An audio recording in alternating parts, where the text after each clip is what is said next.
सुमंत, यहाँ वहाँ जो आपके साथ में कारीगर मौजूद है उनसे भी बात करें। आरोप लगता है, तस्वीरें सामने आती है कि प्रसाद वहाँ जो खाने में मिलावट की जाती है, थूक मिलाया जाता है, पेशाब मिलाया जाता है, इस तमाम तरह की जो आज भी हमने लोगों से बात की, काफी ये घृणा पैदा करने वाली तस्वीरें होती हैं। उसके बारे में क्या सोचते हैं आपके साथ जो खड़े मुस्लिम है? बात कीजिए उनसे। बिल्कुल बिल्कुल, देखिए बहुत सारे कारीगर हैं। आपको मैं तस्वीरें दिखा रहा हूँ और ये सारे कारीगर अलग अलग जगहों पे आप देखिए अलग अलग रंगों के बिहारी जी के बेहद खूबसूरत और आकर्षक पोशाक बना रहे हैं। अच्छा ये बताइए आपका क्या नाम है? मेरा नाम मोहन है। मोहन जी। अच्छा आपका क्या नाम है? आमिर। आमिर आपसे मैं समझना चाहूंगा, आप थोड़ा सा इधर आ जाइए एक मिनट के लिए। ये बताइए कि जैसे अभी हमारे सहयोगी हैं चंदन, उनके साथ बहुत सारे लोग हैं, उनके तरफ से ये आरोप लग रहे हैं कि कई बार इस तरह की तस्वीरें आई है कि जो खाने पीने के जो सामान है उनमें कई बार लोगों को मुस्लिम समाज के लोग जो है थूकते हुए या कुछ उसमें गंदगी फैलाते हुए दिखते हैं। तो ऐसे लोगों के बारे में आप लोग क्या सोचते हैं, क्या कहेंगे आप? गलत है। गलत है, आप भी मानते हैं ये गलत है, ऐसा नहीं होना चाहिए? नहीं। अशफाक आप क्या कहेंगे? इस तरह की जो तस्वीरें आती है तो आपको लगता है कि ये कार्य नहीं होना चाहिए? कई बार इस तरह की तस्वीरें दिखी है। आप पर्सनल मेरी राय जानना चाहते हैं? जी पर्सनली नहीं, कैसे सोच होती है? आप क्या कौन सोचते हो लोग हमारा? ऐसा करते हैं? पर्सनली मेरी और मैं ये उनको क्या सोचता सजा हूँ मिलनी कि चाहिए? जो हरकत आदमी थूकना कहीं करते हैं क्या खाने पीने की चीज में थूकते करते हैं, वो मुसलमान नहीं है। हाँ देखिए बहुत बड़ी बात है चंदन। अशफाक का कहना है कि जो इस तरह की बातें करते हैं, जो इस तरह की हरकतें करते हैं, वो सच्चा मुसलमान नहीं हो सकता है। अगर वो है सच्चा मुसलमान तो इस तरह ठीक की है, हरकतें ठीक है। नहीं करेगा। ये अशफाक ठीक का है। कहना है कि इस चीज ठीक है, को इस कतई पर जायज रिएक्शन नहीं यहाँ पर ठहराया लेते जा हैं, सकता। इस पर रिएक्शन जो लोग लेते हैं इस यहाँ तरह की पर, हरकत इस करते पर हैं। रिएक्शन लेते हैं यहाँ जी, पर। जी। दिनेश जी यहाँ ये कहा जा रहा है कि जो ब्रज के मुसलमान हैं वो ये कह रहे हैं कि जो लोग ऐसी हरकत करते हैं वो मुसलमान नहीं हो सकता।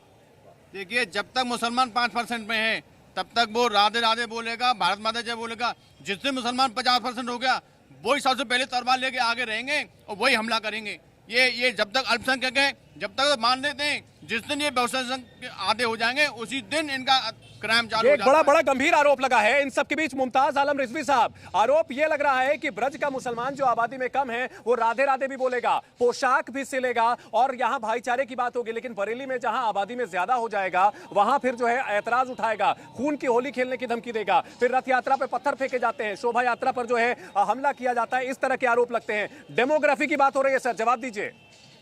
इनसे पूछ लीजिए कि नज़ीर अकबराबादी किस दौर में थे।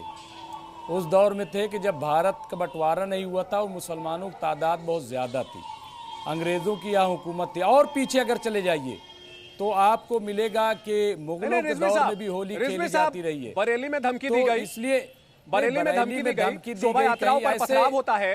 अभी बेगूसराय में अलग अलग जगह, रामगढ़ में, हजारीबाग में अभी हिंसा हुई है महाशिवरात्रि पर। आरोप ये लगते हैं कि जहां आबादी में कम होंगे वहां भाईचारा, और जहां आबादी में ज्यादा हो जाते हैं वहां फिर भाईचारा बन जाता है। नहीं, ऐसा बिल्कुल नहीं है, ये गलत बात है। लड़ाई झगड़ा ये तो होता ही रहता है, लेकिन त्योहार में मैं कह रहा हूं कि अभी इतना बड़ा महाकुंभ हुआ, वहाँ पे इलाहाबाद में, प्रयागराज में मुसलमान भी हैं और बड़ी तादाद में 20-25% उनकी आबादी है। वहाँ पे आप देखिए कि कितनी भाईचारा दिखाई दिया, एकता दिखाई दी। कहीं सर पत्थरबाजी होती तो है ना, ये सिर्फ राजनीति, पत्थरबाजी होती तो है। ये कहा जा रहा है कि ये सब करवाई जाती है, वो राजनीति कराती है और कभी कभार वाली इंसिडेंट होती है। क्या कहेंगे सर इस पूरे मामले को लेकर?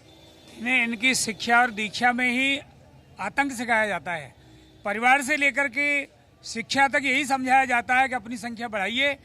इसके साक्षी हमारे यहाँ इराक है, ईरान है, अफगानिस्तान है, पाकिस्तान है, बांग्लादेश है, जम्मू कश्मीर है। जिन जिन स्टेटों में इनकी संख्या बढ़ गई है आप देख लीजिए, वहाँ हिंदुओं का रहना मुश्किल हो रहा है। तो इनका तो एक जिहाद है, इनका तो एक लक्ष्य है कि सारे विश्व में अपना परचम फैला दीजिए। आरोप लगाया यह जा रहा है कि आबादी बढ़ाने का लक्ष्य है और बांग्लादेश में जैसा हो रहा है और जम्मू कश्मीर में जैसे हिंदुओं को भगाया गया, आप उन सब बातों को जो है कोट करना चाह रहे हैं। लेकिन उसका अभी यहाँ जो ब्रज की होली थी, होली तो मन में मैल मिटाने का त्योहार होता है, उसमें इस तरह सनातन धर्म वसुदेव कुटुंब की बात करता है, सहृदय की बात करता है।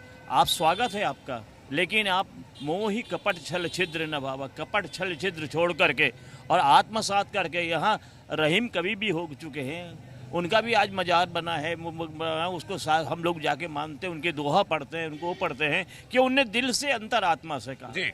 अंतरात्मा से आप आइए, आपका स्वागत है, हमें कोई वैर दुश्मनी नहीं है आपसे। ठीक है, लेकिन यदि आप अपने आप को इस्लाम धर्म को बढ़ाने के लिए कट्टरपंथिता के साथ आते हैं तो precaution is better than cure. ठीक है, तो यानी रहीम का स्वागत किया जाएगा, रहीम की मानसिकता का स्वागत किया जाएगा और कट्टरपंथी मानसिकता का विरोध किया जाएगा, लेकिन तय कैसे करेंगे सर? यहां लाखों की संख्या में अगर मान लीजिए ब्रज में लोग आते हैं, उनके सर पे लिखा तो होता नहीं कि हिंदू की मुसलमान, क्या सबका आधार कार्ड चेक करेंगे? देखिए ऐसा है कि जो रसखान और रहीम ये लाखों करोड़ों क्या अरबों में कोई एक आध पैदा होता है। मुस्लिम समाज के तो अधिकतर सभी लोग जिहादी मानसिकता लेके ही आते हैं, क्योंकि उनको उनके नमाज में, उनके कुरान में यही सब सिखाया जाता है।